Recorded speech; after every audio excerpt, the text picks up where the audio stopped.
আনৰ জীৱনো সুৰক্ষিত কৰক। কুঁৱলী পৰা সময়ত দীপাৰ ব্যৱহাৰ কৰক। তীব্ৰ গতিৰ পৰিহাৰ কৰক। দুৰ্ঘটনা এৰাই চলক। গাড়ী চলাওঁতে মোবাইল ফোন ব্যৱহাৰ নকৰিব। সুৰাপান কৰি গাড়ী নচলাব।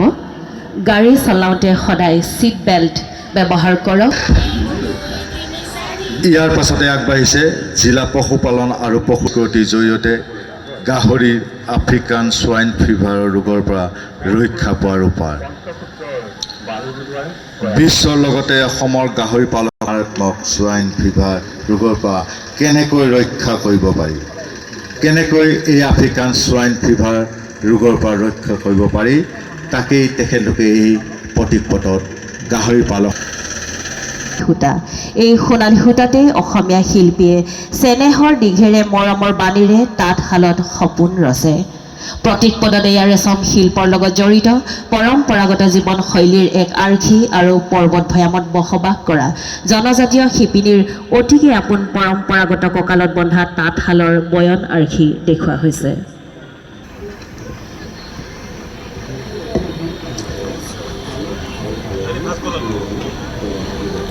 এইবাৰ আগবাঢ়িছে স্বাস্থ্য আৰু পৰিয়াল কল্যাণ বিভাগৰ ৰাষ্ট্ৰীয় স্বাস্থ্য অভিযানৰ নেতৃত্বত প্ৰতীকপট প্ৰদৰ্শন।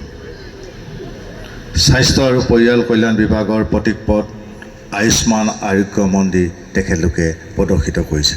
তৃণমূল পৰ্যায়ৰ স্বাস্থ্য সেৱা কল্যাণ কৰ্মী কৰা মানসেৰে এই আয়ুষ্মান আৰোগ্য মন্দিৰত 12টা সেৱা প্ৰদান কৰা হয়। সেৱাসমূহ হৈছে গৰ্ভস্থ যতন আৰু প্ৰসৱকালীন সেৱা বিকাশ বিভাগৰ দ্বাৰা আগবাঢ়িছে। এয়া আমাৰ মাজলৈ আগবাঢ়ি আহিছে ধেমাজি জিলাৰ সন্তানে 5,000 টকা আৰু দ্বিতীয় কন্যা সন্তানে 6,000 টকা লাভ কৰি আহিছে। OSC সখী আঁচনিৰ সহায়ত মহিলাসকলে মানসিক সহায়, আইনী সহায়, চিকিৎসা সেৱা আৰু পুলিচী সেৱা আৰু আশ্ৰয়েৰে উপকৃত হৈছে। এইবাৰ আমি দেখা পাইছোঁ জিলা উদ্যোগ আৰু বাণিজ্য কেন্দ্ৰৰ তৰফৰ পৰা প্ৰদৰ্শন কৰা প্ৰতীকপট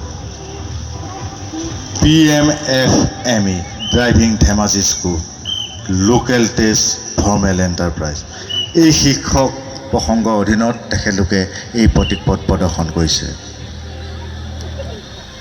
তেখেতলোকক সহযোগ কৰিছে অসম ৰাজ্যমন্ত্ৰী ক্ষুদ্ৰ খাদ্য উদ্যোগৰ আনুষ্ঠানিক আঁচনি। পোষক দ্ৰব্য যথেষ্ট পৰিমাণে অন্তৰ্নিহিত হৈ থাকে আৰু আংশিক পৰিশোধন ব্যৱস্থাৰে এই পানী ব্যৱহাৰ কৰি বিশেষভাৱে কৰা মাটিবিহীন খেতিত প্ৰয়োগ কৰা হয়।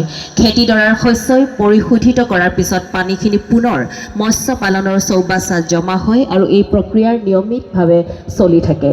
একুৱাফনিক্সত মাটিবিহীনভাৱে